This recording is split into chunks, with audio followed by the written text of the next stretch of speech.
Bonjour et merci de votre fidélité pour ce premier temps de parole. On a sur le plateau le directeur territorial de la police nationale, Laurent Simonin, bonjour. Bonjour. Merci d'avoir accepté notre invitation et d'être avec nous ce matin. Vous quittez Mayotte après 2 ans et 8 mois passés sur notre département. Qu'est-ce que vous retiendrez de Mayotte et de votre poste de directeur territorial de la police nationale?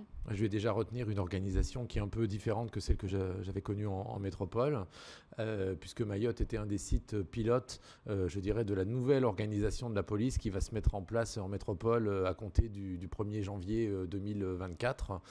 Donc à Mayotte, ça s'est terminé en fait, enfin, l'organisation telle qu'on la trouve actuellement s'est mis en place au 1er janvier 2021, donc avec 3 ans d'avance sur la métropole. Donc c'est une petite révolution pour la police, hein, puisque la police travaillait avant en silo avec des directions qui travaillaient pratiquement chacune de leur côté. Et à Mayotte, depuis 3 ans, eh bien, tout le monde travaille ensemble. Donc ça, c'est une grande nouveauté, puisque la précédente réforme de la police qui avait voulu une telle forme d'organisation avait été initiée en 92 et abandonnée en 93 à l'occasion d'un changement politique. Donc là, on a tenu bon, en tout cas ici. Et puis sur le plan national, on a tiré parti également des expériences ultramarines qui ont bien fonctionné, donc que ce soit à Mayotte, mais également dans les 2 autres territoires qui ont été organisés comme ça, la Guyane et la Nouvelle-Calédonie. Et donc vous partez pour mettre en place cette nouvelle organisation dans un autre département ? Exactement. Je parle mettre en place cette organisation dans le Pas-de-Calais, qui est un département un petit peu plus peuplé que Mayotte, avec, ça dépend comment on compte, hein, au moins 3 ou 4 fois plus d'habitants, et puis mais des phénomènes qui sont pour certains un petit peu comparables à ceux qu'on peut trouver à Mayotte, notamment pour les problèmes migratoires. L'immigration clandestine, notamment là-bas à destination, c'est au départ et non pas à l'arrivée. Voilà le gros changement avec Mayotte. À Mayotte, on essaye d'empêcher les gens de rentrer et là-bas, on essaie de les empêcher de traverser vers le Royaume-Uni.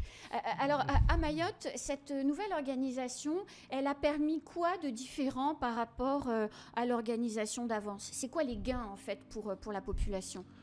Les gains pour la population, c'est qu'on a réussi à mutualiser certains postes, notamment sur le soutien. Et on a la chance à Mayotte, enfin, comme dans tous les départements d'outre-mer, d'avoir des personnels qui viennent sous contrat. Ça veut dire que tous les ans, on a 25% en gros des personnes qui s'en vont, qui quittent le territoire. Ça veut dire que quand vous supprimez des postes que vous mutualisez, vous pouvez réaffecter à nombre égal les personnes vers d'autres services. Et c'est ce qu'on a fait, notamment dans le domaine judiciaire, pour modifier un petit peu l'organisation. Alors, c'est quoi le domaine judiciaire pour celles et ceux qui nous écoutent et qui ne sont pas du tout rompus à l'exercice? C'est pas forcément évident. Tout bêtement, c'est ceux qui font les procédures judiciaires. À partir du moment où un administré vient déposer plainte, c'est ceux qui traitent la procédure jusqu'à la présentation de l'individu, du mis en cause à la justice. Alors, sous votre ère, justement, puisqu'on parle de sujet, sous votre ère, il y a eu une amélioration très, très significative tout de même du taux d'élucidation des plaintes, des enquêtes, des affaires. Pourquoi ? C'est ce que je viens de vous expliquer. En fait, on a affecté beaucoup plus de personnel et on l'a organisé différemment avec un système cyclique, c'est-à-dire qu'il y a tous les jours, grosso modo, pour traiter le flagrant délit, le même nombre d'enquêteurs. Donc, ce qui permet de traiter plus de dossiers, de dégager aussi du temps pour les groupes plus spécialisés et notamment pour venir à bout de certains contentieux. Donc on a beaucoup parlé des violences conjugales puisque ce sont des affaires qui, lorsqu'elles ne sont pas traitées, peuvent amener des incidents et même des drames, comme on a pu le voir en métropole avec des féminicides. D'ailleurs, on a eu un féminicide à Mayotte au mois de juin 2023. Et puis d'autres types contentieux. Par exemple, on a eu en début d'année celui des escroqueries aux aides Covid pour les entreprises. Eh bien, on a pu mettre un certain nombre d'enquêteurs qui n'ont fait pratiquement que ça pour solder en fait le contentieux. Mais c'est vrai que quand je suis arrivé, il y avait beaucoup de retard et il fallait qu'on passe à la vitesse supérieure. On parle beaucoup dans les journaux au point de vue national du nombre de procédures qui sont en stock dans les commissariats qui ne sont pas traitées du tout ou traitées partiellement. Donc c'est un vrai problème. Autre question, vous êtes un policier expérimenté. La violence que l'on vit à Mayotte, qui nous paraît, nous, terrifiante et qui, très honnêtement, nous entrave la vie pour rester très digne, si je puis dire. Vous en pensez quoi? C'est plus violent, Mayotte, que la métropole. C'est une violence différente. Comment on peut analyser les phénomènes qu'on vit ici?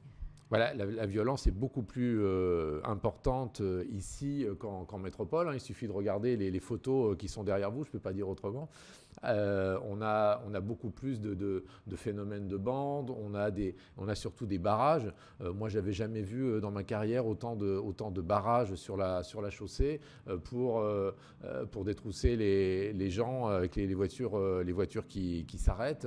Il y a aussi des caillassages dans tous les sens qu'on ne connaît pas en métropole. En métropole, on connaît quelques caillassages de bus dans certaines cités, certains bus des transports en commun. Il n'y a pas de transport en commun ici, en tout cas de façon générale. Oui, il n'y a que le transport scolaire. Exactement. Donc là, on voit les bus de transport scolaire qui sont arrêtés. On voit des jeunes qui sont blessés à l'intérieur puisqu'ils reçoivent des projectiles qui traversent les vitres. En fait, il y a tout un pan de la délinquance qu'on ne connaît pas en métropole, notamment tout ce qui a trait au bus, tout ce qui a trait au barrage. Et puis, la surprise aussi, quand on arrive à Mayotte, c'est qu'on voit les gens qui ne sortent pas, en fait, le soir. Les routes se vident. Une fois le travail terminé, les gens rentrent rapidement chez eux. Et on a c'est presque un couvre-feu sans le dire. Les gens restent calfeutrés chez eux. Et ce qui est aussi étrange et qu'on ne connaît pas en métropole, par exemple, c'est sur l'organisation des services de police. On a plus de 40% des fonctionnaires, presque 45%, qui travaillent la nuit, puisqu'il se passe beaucoup de choses la nuit à Mayotte. Et je pense que c'est plus terrifiant quand on est chez soi de se faire attaquer ou de recevoir des projectiles sur sa maison que le jour, parce que la nuit, on ne voit rien. Souvent, il y a beaucoup d'endroits qui n'ont pas d'éclairage. Et voilà, donc c'est important d'être très, très présent la nuit. Et en métropole, donc là, vous dites 45% à peu près de policiers qui travaillent la nuit. En métropole, la proportion, c'est combien? Parce que souvent, on vit nos trucs, on se sent sous pression, mais on ne sait pas comparer avec ce qui se passe ailleurs. Il y en a moins de 25%. Ah oui. Oui, donc il y a une grosse différence. Et le fait d'avoir 40-45% de policiers qui travaillent la nuit, ça permet de mieux protéger. Enfin, ça change quoi, en fait, pour vous, en termes de mission, de travail? Ce qu'il faut savoir, c'est que je suis arrivé en mars 2021. En mars 2021, il y avait en moyenne 5 véhicules la nuit à Mamoudzou. Maintenant, on est proche d'une douzaine. Donc qui travaillent tous les soirs. Donc ça veut dire qu'on est plus rapide sur les interventions, oui. Mais on pense aussi à la sécurité des fonctionnaires. Moi, les premiers jours où je suis arrivé, j'ai tourné avec les policiers dans leur voiture pour me rendre compte des difficultés qu'ils pouvaient avoir dans leur travail. Et je me suis aperçu que 5 véhicules pour Mamoudzou, c'est un peu léger. Vous pouvez voir de temps en temps dans la presse certaines villes françaises où on compte le nombre de véhicules. Et souvent, sur des villes qui sont quand même très très grandes, des agglomérations de 150, 200 000 habitants, il n'y a pas autant de véhicules de nuit qu'à Mamoudzou. La différence aussi, c'est qu'ici, la nuit fait pratiquement toujours 12 heures. Donc, quelque part, c'est un peu normal c'est d'avoir autant de véhicules la nuit que le jour, puisqu'en fait, c'est la moitié de la journée. Autre question, de plus en plus ces derniers temps de saisie de drogue, que ce soit à l'aéroport, par les douanes, que ce soit cette grosse opération sur le bateau il y a une dizaine de jours, mais également dans les colis postaux, etc. La drogue a quelle influence sur le phénomène de bande et est-ce que c'est un vrai problème aujourd'hui à Mayotte ? En fait, il y a deux types de produits stupéfiants. Il y a celui que vous trouvez dans les kwassa, c'est-à-dire du bangui, qui arrive en général des Comores ou de Madagascar. Ça représente, selon nos saisies, à peu près 600 kilos par an.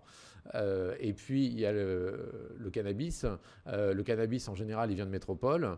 Il vient de métropole soit à Mayotte pour y être consommé à Mayotte, mais on a vu également du cannabis qui arrivait à Mayotte pour repartir à la Réunion.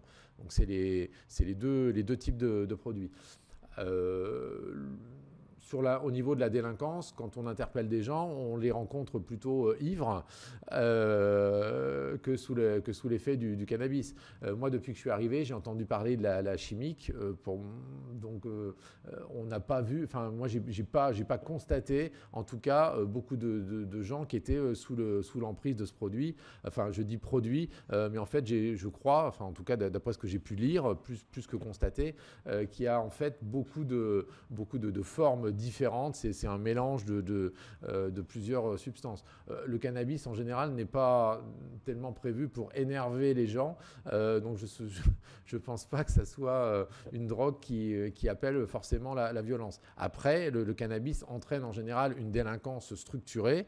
Et le fait que le cannabis commence à arriver à Mayotte, c'est aussi peut-être pour demain une nouvelle forme de délinquance qui va arriver. On voit pour l'instant le cannabis qui arrive par colis postal. Ou dans les valises. Ou dans les valises. Donc c'est 100 grammes, 300 grammes, 500 grammes. Donc pour beaucoup, ce sont des saisies par les douanes à l'aéroport et assez souvent aussi à la poste. Donc c'est les deux vecteurs pour rentrer. Et c'est vrai que les dernières affaires qu'on a eues, ce sont des gens qui achètent les stupéfiants dans les grandes villes françaises. On l'a eu à Lyon, on l'a eu à Marseille, on l'a eu au Mans, on l'a eu à Angers, et qui envoient du cannabis ici par petite quantité. Comme ça, s'ils se font intercepter, les prix ne sont pas très importantes. Mais il faut aussi savoir que le prix du cannabis est 2 fois plus élevé à Mayotte qu'en métropole. Donc quelque part, c'est rentable. Et ça va faire évoluer, mais tant que ça n'arrive que comme ça limite les quantités.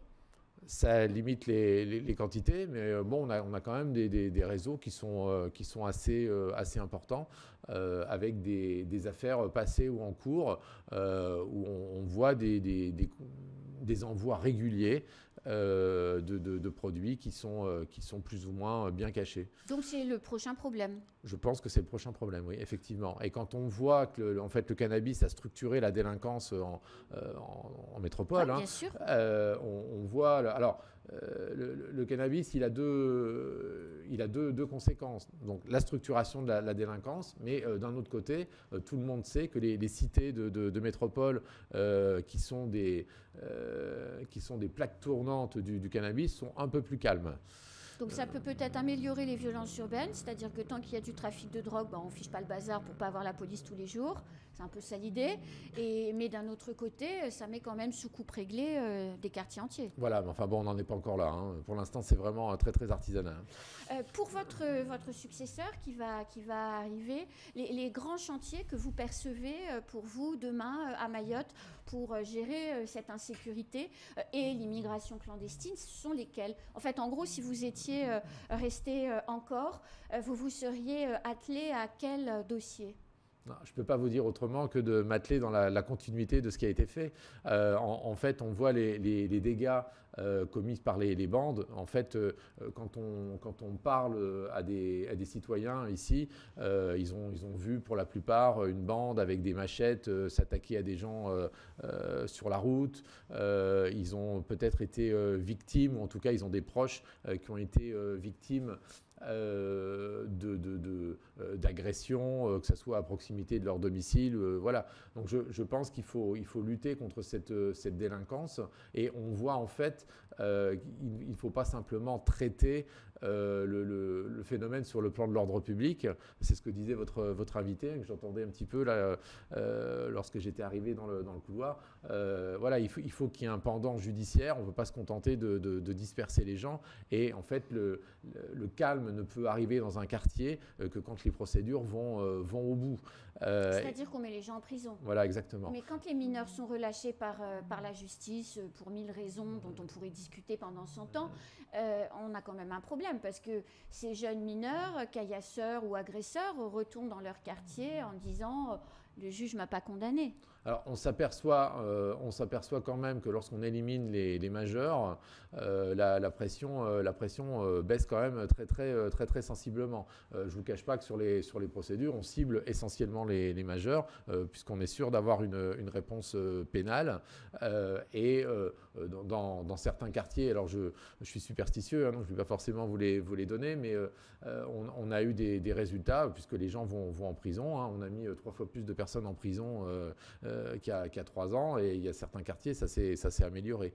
Le souci, c'est que quand un quartier s'améliore, bah, souvent on a un autre quartier qui prend le relais à côté. Mais enfin, c'est aussi notre métier. On dit souvent que les phénomènes, les bandes, alors que ce soit à Mamoudzou ou sur le reste du territoire, se fédèrent en 2 grands groupes. Est-ce que finalement, c'est pas autant de coups d'épée dans l'eau que de s'attaquer aux bandes de quartier sans traiter ces deux gangs, si on peut les appeler ainsi, qui semblent fédérer toute la délinquance villageoise? En fait, quand on travaille pour n'importe quel type de problème, vous avez le temps court et le temps long.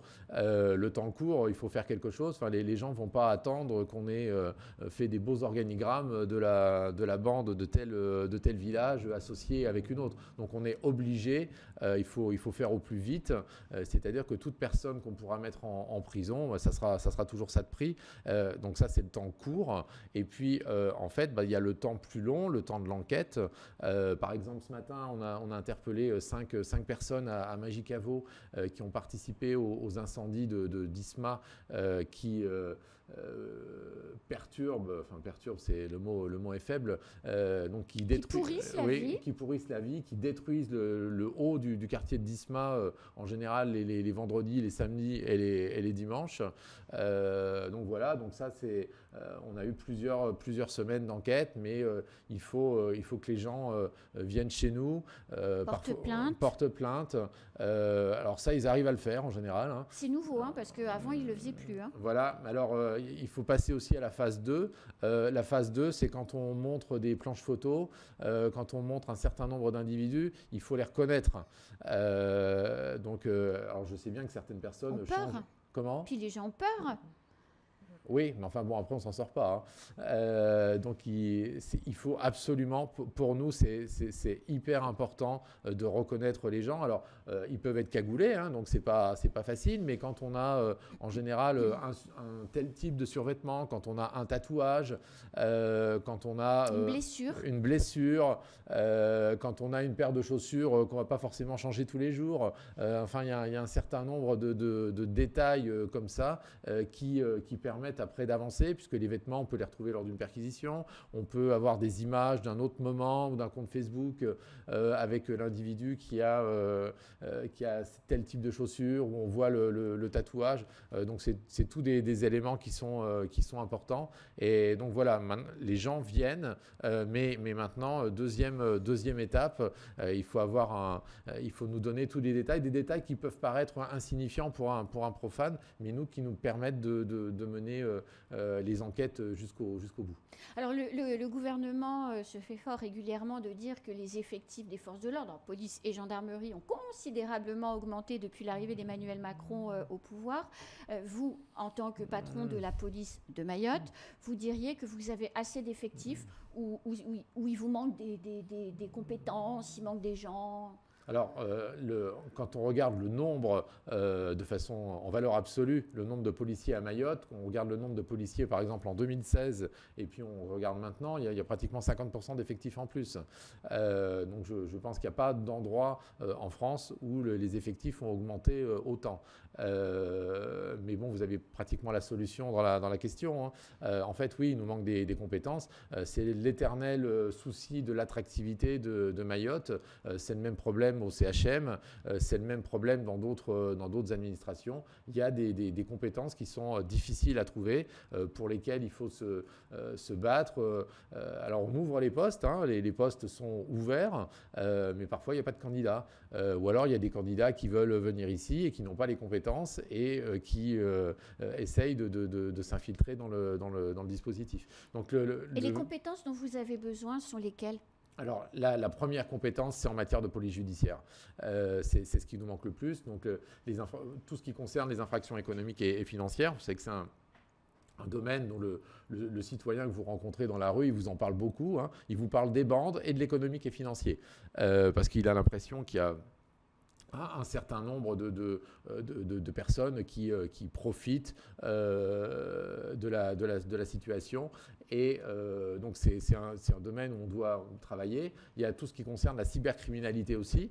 Tout bêtement, il n'y a pas longtemps, on a eu beaucoup d'alertes à la bombe sur le territoire mahorais. Il y en a eu plus d'une dizaine sur une journée. Et il faut travailler avec des gens qui ont l'habitude de ce type d'enquête. Et puis, on a aussi beaucoup de travail sur les réseaux sociaux, sur les différents comptes où il faut retrouver des adresses IP. Enfin, c'est un travail de fourmi qui ne se voit pas, mais sans lequel on ne peut pas aller plus loin. Et puis, il y a aussi l'encadrement. Il faut avoir un encadrement qui soit expérimenté, mais qui ne soit pas trop âgé, puisque quand on est plus âgé, on n'a pas forcément toujours l'envie de travailler autant que quand on a 10 ou 15 ans de moins. Laurent Simonin, vous regretterez Mayotte ? J'ai appris beaucoup de choses différentes de ce que j'avais vu, et surtout pour un responsable de police, comme moi, j'ai eu des grandes facilités pour travailler. J'avais les moyens à ma disposition. L'administration centrale du ministère de l'Intérieur n'a jamais été avare en termes financiers. J'ai pu, en tout cas en quantité, avoir les effectifs que j'avais. Bon, après c'est de la cuisine interne. Mais en tout cas, j'ai eu une grande marge de manœuvre, et je sais que j'aurais peut-être du mal à me réacclimater à la métropole, où là on a un certain nombre de contraintes qu'on ne rencontre pas forcément ici. Merci beaucoup Laurent Simonin. C'est la fin de ce temps de parole. Tout de suite la suite de nos programmes.